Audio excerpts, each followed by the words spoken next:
Hi friends, good afternoon అండి అందరికీ. So అమెరికాలో ఈ మధ్యనే మన తెలుగు విద్యార్థి సూసైడ్ చేసుకొని చనిపోయారనమాట. సో దీనికైతే కనుక 4 కారణాలు ఉన్నాయి. అలాగే మన భారతీయులను ఏంటంటే ఇళ్లకు పంపే ముందు చేతులకు బేడీలు వేసి మరి చాలా దారుణంగా జైల్లో ఉంచి ఆ తర్వాత ఇళ్లకు పంపించేస్తున్నారనమాట. సో ఇవన్నీ అమెరికా వాళ్ళు ఎందుకు చేస్తున్నారు, అతని సూసైడ్ వెనకాల ఉన్నటువంటి అసలు రహస్యం ఏంటి, ఇంత దారుణంగా వీళ్ళను తిరిగి ఇళ్లకు ఎందుకు పంపించాల్సి వచ్చింది అనేది మొత్తం కూడా ఈరోజు వీడియోలో మీతో క్లియర్గా ఎక్స్ప్లెయిన్ చేస్తాను. వీడియోని లాస్ట్ వరకు చూడండి. సో ఫస్ట్ ఆఫ్ ఆల్ అమెరికాకు వెళ్ళాలి అంటే కనుక చాలామంది ఇష్టపడతారనమాట. ఎందుకంటే అక్కడ వెళ్ళి చదువుకుంటే కనుక ఆపర్చునిటీస్ అనేవి చాలా ఎక్కువగా ఉంటాయి. మనం అక్కడే సెటిల్ అయిపోతే మన లైఫ్ అనేది హ్యాపీగా ఉంటుందనేసి చాలామంది అనుకుంటారనమాట. సో అందుకోసం ఎవరైనా స్టూడెంట్స్ అక్కడికి వెళ్ళారు అంటే 80% అక్కడే ఉండిపోతారు, 20% మాత్రమే తిరిగి వెనక్కి వస్తారనమాట. సో అందుకే చాలామంది ఏంటంటే అక్కడికి వెళ్ళేటప్పుడు డబ్బులు లేకున్నా కూడా సపోర్ట్ చేసి మరీ అమెరికాకి వెళ్తారనమాట. కొంతమంది తల్లిదండ్రులు అయితే నా బిడ్డ బాగుపడితే చాలు అనేసి ఉన్న భూములు సైతం అమ్మేసి మరీ అక్కడ అమెరికాకు పంపించడానికి ఇష్టపడతారనమాట.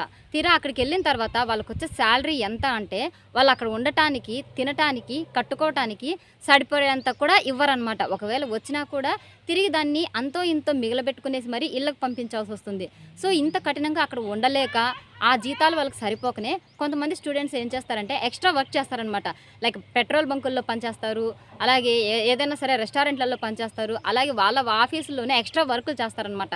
దీని కారణంగా వీళ్ళకి ఇంకొంచెం ఎక్స్ట్రా డబ్బులు వస్తాయి. ఈ డబ్బుని వాళ్ళు ఇండ్లకు పంపించడమా లేకపోతే వాళ్ళకి అవసరాలకు ఉపయోగించడమా లాంటివి చేస్తారనమాట.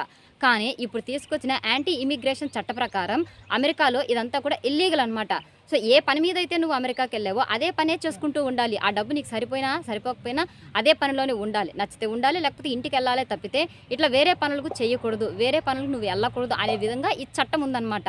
ఎవరైతే అమెరికాలో ఉన్న వాళ్ళు వచ్చిన పని చేసుకుంటూ మిగతా వేరే పనులకు వెళ్తుంటారో అటువంటి వాళ్ళను గుర్తించి వాళ్ళ పాస్పోర్ట్లు సీజ్ చేసి చేతులకు బేడీలు వేసి మరీ పోలీసులు జైల్లో వేస్తున్నారనమాట.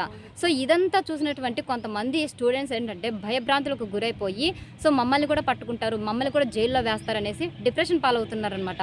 సో కొంతమంది ఏంటంటే పేరెంట్స్ కావచ్చు, ఆ స్టూడెంట్స్ కావచ్చు, ఇట్లా జైల్లో వేసే కంటే కూడా ఇళ్ళకి పంపించేస్తే మంచిది కదా, సో జైల్లో వేస్తే నా బిడ్డకు సరిగ్గా ఫ్యూచర్ ఉండదు అనేసి భయపడుతున్నారనమాట.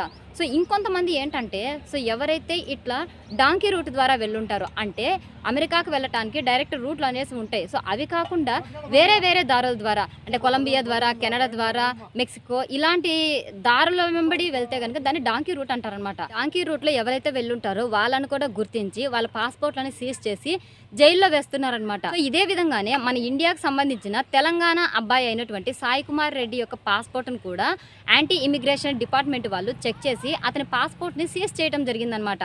సో సీజ్ చేసిన తర్వాత ఈ సాయి కుమార్ రెడ్డి నెక్స్ట్ నేనేం చేయాలి, ఇంటికి వెళ్ళలేను, వెళ్ళినా నాకున్నటువంటి ఇబ్బందులు తీరవు, ఇక్కడ ఉండలేము, సో ఇట్లంతా కూడా నా ఫ్యూచర్ నాశనం అయిపోయింది, నేను ఇంకా ఏ పని చేసుకోలేను అనేసి భయభ్రాంతికి గురైపోయి అతను డిప్రెషన్లోకి వెళ్ళిపోయాడనమాట. సో అందుకోసమే ఇదంతా చూసి భయపడిపోయి తను సూసైడ్ చేసుకున్నాడనమాట. అది కూడా తన ఆఫీస్లోనే, తను పనిచేస్తున్నటువంటి ఆఫీస్లోనే తను సూసైడ్ చేసుకోవటం అనేది చాలా బాధాకరం అనమాట. ఎందుకంటే ఒకవేళ సీజ్ చేయాలనే ఉద్దేశం ఉంటే కనుక అట్లా సీజ్ చేసి తను అలాగే ఉంచేయకుండా డైరెక్ట్గా ఇంటికి పంపించినా సరిపోయేది, లేదా అతనికి కొద్ది రోజులు టైం ఇచ్చి నువ్వు ఈ పనులన్నీ మానేసేయి, లేకపోతే నీకు సీజ్ చేసే అవకాశం ఉంది అనేసి ఇట్లా చెప్పున్నా బాగుండేదన్నమాట. అలా కాకుండా ఎటువంటి ఇన్ఫర్మేషన్ లేకుండా సడన్గా అతని పాస్పోర్ట్ సీజ్ చేయడం అనేది నాకు తెలిసి కరెక్ట్ కాదనమాట. అమెరికా వాళ్ళు ఏం చెప్తున్నారంటే మేము చేతులకు సంఖ్యలు వేసి జైల్లో పెట్టి ఇళ్ళకు పంపించడం ద్వారా ఎవరైతే ఇల్లీగల్గా అమెరికాకు వచ్చింటారో, ఎవరైతే డాంకీ రూట్ ద్వారా అమెరికాకు వచ్చింటారో, సో ఎవరైతే ఇట్లా ఇల్లీగల్ పనులు చేసుకుంటూ ఉన్నారో వాళ్ళనే నేరస్తులుగా మేము పరిగణించి ఇళ్ళకు పంపిస్తే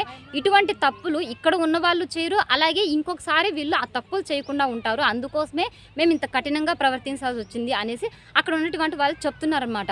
ఏదేమైనప్పటికీ ఒక రూల్ తీసుకొచ్చిన తర్వాత సో దానికంటూ కొద్ది రోజులు టైం ఇవ్వటం అనేది మంచి పని అనమాట. ఒకవేళ ఎవరైనా ఇలా దొరికినా పట్టుబడినా వాళ్ళకు కూడా కొద్ది రోజులు టైం ఇచ్చి ఆ టైం దాటిపోయిన తర్వాత కూడా వాళ్ళు అలాంటి తప్పులు చేస్తూ ఉంటే వాళ్ళ చేతులకు బేడీలు వేయటాలు, వాళ్ళని జైల్లో పెట్టడాలు, తిరిగి ఇళ్ళకు పంపించడాలు అనేటివి చేయాలి తప్పితే సడన్గా ఇలా చేయటం అనేది కరెక్ట్ కాదు అనేది నా ఉద్దేశం అనమాట.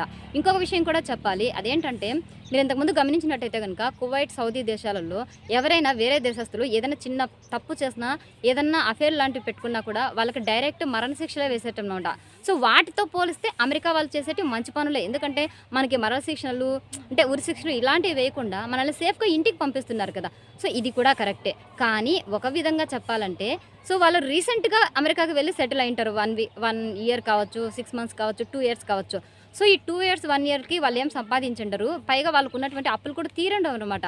సో ఇదంతా చూస్తున్నటువంటి పేద రైతులు ఎవరైతే ఉన్నారో వీళ్ళు కూడా డిప్రెషన్లోకి వెళ్తారనమాట. అలాగే ఆ స్టూడెంట్స్ కూడా ఏంటంటే ఇలాగే డిప్రెషన్లోకి వెళ్ళిపోయి వాళ్ళు బాధపడి భయభ్రాంతులకు గురయ్యి ఇట్లా సూసైడ్లు చేసుకునే అవకాశం కూడా ఉంది. అదేవిధంగానే ఇట్లా సూసైడ్ చేసుకున్న వాళ్ళల్లో కూడా ఈ సాయి కుమార్ రెడ్డి కూడా అనమాట.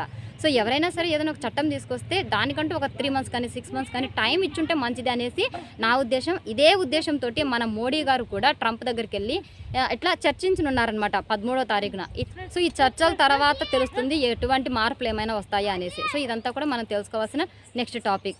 సో ఇది అండి సాయి కుమార్ రెడ్డి యొక్క సూసైడ్ వెనకాల ఉన్నటువంటి అసలు విషయము. అలాగే చాలా మందిని, కొన్ని వేల మందిని ఇళ్లకు తిరిగి పంపించడానికి గల అసలు కారణం అనమాట. మీకు కనుక ఈ వీడియో నచ్చినట్లయితే లైక్ చేయండి, షేర్ చేయండి. ఇలాంటి మరిన్ని యూస్ఫుల్ అండ్ ఇంట్రెస్టింగ్ టాపిక్స్ కోసం మన ఛానల్ని ఇప్పుడే సబ్స్క్రైబ్ చేసుకోండి. Thanks for the watching. Bye అండి, టేక్ కేర్.